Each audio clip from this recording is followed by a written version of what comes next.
Hey guys, thank you so much for coming to my channel. If you have been here before, thank you for coming back. And if this is your first time, thank you for stopping by. My name is Nicole. I am a Scrum Master. On today's topic, we're going to talk about forming a new Scrum team. So I'm going to be giving you guys the steps that I took when we were forming our team. So again, forming a team is going to require a lot of collaborations from you, the Scrum Master, with the product owner, with your development team members. And also, if the company do have an agile coach, make sure you get the agile coach involved and get the support that you need, right? So if they do have an agile coach, just make sure that you also collaborate with the agile coach to make sure that you guys are getting all the help that you need and making sure that you guys are in the right direction. So let's just say a company has identified that they have decided that they want to implement Scrum for the upcoming project, and they have identified you, the Scrum Master, to come help the team and be there during this transition. So the very first thing that's going to happen when you guys are forming your team is you guys are going to start your Spring Zero. So everything that I'm going to be talking about here is pretty much the things that these are the things that are going to be happening during your Spring Zero. So the very first thing that's going to happen doing your Spring Zero is onboarding, right? So let's say that they have hired you the Scrum Master, you're going to be part of the team. So you guys are going to be allocating all your resources. You, the Scrum Master, have already been allocated, you've already been onboarded to the team. So you, the Scrum Master, pretty much is the person that is going to be facilitating the meetings. You're the person that is going to help the team in understanding the Scrum processes. You're going to be there to make sure that the team are attending the meetings. You're just there to coach the team, right? Make sure that things are going as it should be going with the team. Then let's say they've also identified a product owner, right? The product owner is the one that pretty much knows exactly what is to be built. They're the one that is they're going to be helping the team in terms of like understanding the priority, what the team should focus on in during the sprint. Then let's say they've already identified your development team members, right? So they have allocated all your development team members, like your developers, your QAs. Your development team members now are the ones that actually are going to be doing the actual implementation. They're the ones that are going to be doing the actual development work itself. So all of these people have been allocated as part of the team. So the next thing that is going to happen is for you, the Scrum Master, to actually get to know your team. Again, all of these things are happening during your Spring Zero. So you getting to know your team is you, the Scrum Master, start setting up your one-to-one meeting to build relationship, to get to know your team member as well. So set up one-on-one meeting with your product owner, get to know your product owner. You can ask your product owner if they've ever worked in a Scrum team before. It's important because you want to have an idea if they've ever worked in a Scrum team before or if this is their first Scrum project because you want to know if maybe do they even know how to write epics? Do they know how to write user stories? So just have the one-to-one meeting to really get to know your team members and build relationships. So after you set up one-on-one meeting with your product owner, also set one-on-one meeting with each and every one of your development team members, right? All your developers and all your QAs. Set a meeting with them.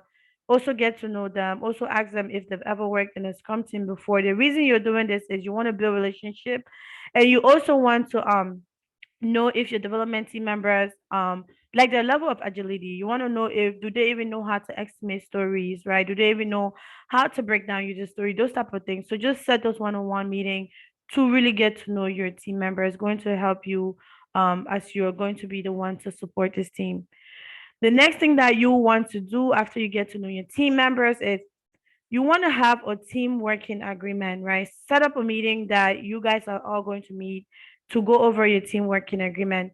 You, the Scrum Master, I highly recommend you to come up with a template, put a template together that they can review or they can go over during the team working agreement session because they don't know what a working agreement looks like, right? So come up with a template, bring it there, and then have the team start putting things on the board on the things that they would like to have in their team working agreement. During the team working agreement session, you guys should define your definitions. What is definition of ready? What is definition of done? So have the team understand what definition of ready before they are moving or bringing any story into the spring. Did the story meet the definition of ready, right? Before they say this story is done, before they're closing the story, did the story meet definition of done? So just make sure that you go through this during the working agreement. And also during the working agreement, you might also want to go over the estimation techniques. How do they want to estimate stories? Do they want to do the planning poker technique with the Fibonacci sequence, just, or do they want to try other different ways of estimating the story? So it's really good for you to have this working agreement session just so your team members can come up with their team norms. So we are all in alignment, right, on who's responsible for doing what in the team. The next thing you will want to do is set up a Scrum one-on-one training. Even if some people have worked in a Scrum team before, you just want to still make sure you set up the one-on-one training because it's a new team, right? We want to make sure everyone is in alignment, everyone understands the Scrum processes. We want to make sure that they understand the ceremonies, the meetings that's going to be happening. So just make sure that you have this Scrum one-on-one training with each and everyone, with your entire team. The next thing you want to do is create your Jira project. So this actually depends, right? If you join, you might join a company where they already have a Jira project set up. If not, if they don't have the project set up yet in Jira, then you're going to have to make sure that the project is created in Jira. Um, most company obviously have Jira admin. You can reach out to the Jira admin to help you set up the project, or maybe the product owner too can also set up the project. If you, the Scrum Master, know how to set up the project on Jira, then do go ahead and also make sure that you set up the project in Jira. The next thing you want to do is you want to make sure that you set up your Scrum board, right? Once you set up your project, you're going to need your Scrum board because your Scrum board is pretty much going to be where your team is going to be updating their stories. They're going to be creating their stories. They're going to be pretty much planned for their sprint, right? They're going to be updating their workflow, right? Like the status of the work. So it's really good for transparency. Just make sure that there's a Scrum board setup. Again, you, the Scrum Master, should be able to set up your Scrum board.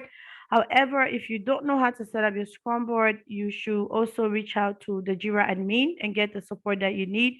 And just make sure that the Scrum board is actually set up and shared with the team, right? With the team members. The next thing you want to do is identify the epics for the quarter, right? If you guys are planning for a specific quarter, just maybe for your first quarter or whatsoever, you just make sure that the epics for that quarter has been identified, right? If you guys are planning for a specific release, you want to make sure that obviously what are the MVPs, identify all those epics that are going to be part of that release. Just make sure that is really identified and everyone is aware what the epic are for that quarter. The next thing that you want to do is epic and story writing, right? You want to make sure you set up a session where your team members or your product owner is going to, if they don't know how to write epic, set up the session where they're going to pretty much learn how to write an epic. If you do have an agile coach, the agile coach should be there to guide them in terms of like how to write an epic, or you, the Scrum Master, if you do know how to write epic, obviously you should be able to guide them as well. But again, set up this session for epic and story writing. Some team members do not know how to write user stories, so it would be good, it would be very beneficial for them to understand how to write user stories. The next thing that you want to do is set up your sprint cadence. So during your working agreement session, actually, you guys can decide on when you guys want to have your meetings, when you guys want to be having or your Scrum events. So if you guys decide during your working agreement session when you guys are going to be having your meetings, again, you just need to check as well because some organizations, some companies do have a company wide day that they start a sprint, right? And you want to be in sync with that. Some companies start their sprint on Wednesdays, some do every Tuesday, every other Tuesday. So just make sure that before you guys are agreeing on when to start the sprint, if it's a company's policy that all the sprints are going to be starting on a specific date, on a specific day, just make sure that you find that information. And if it is, just make sure that you guys are also in sync. You guys are starting your sprint the same time as the other teams. However, if it's something that maybe they're not doing, if you guys can start your own sprint whenever, then once you guys decide on when to kick off, and then go ahead, set up all your events, set up all the meetings that you guys are going to be having, your sprint planning, your daily stand up, your sprint review, your retrospective, your backlog refinement. So after you set up all your meeting, just make sure that your team members start meeting and start going over their grooming sessions, start going over the user stories, and start breaking them down.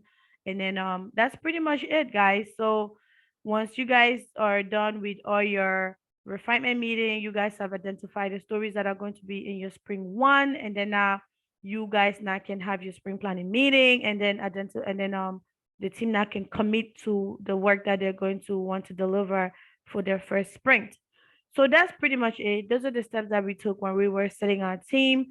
I hope this is able to help you when you are about to set up your team. Again, if you do have any other topic you would like me to talk about, please do go ahead, leave me a message, or you can always email me at nicole.agilepractitioner@gmail.com. Thank you again, and please do not forget to like, share, and subscribe to my channel. Thank you guys so much, and I'll see you guys soon.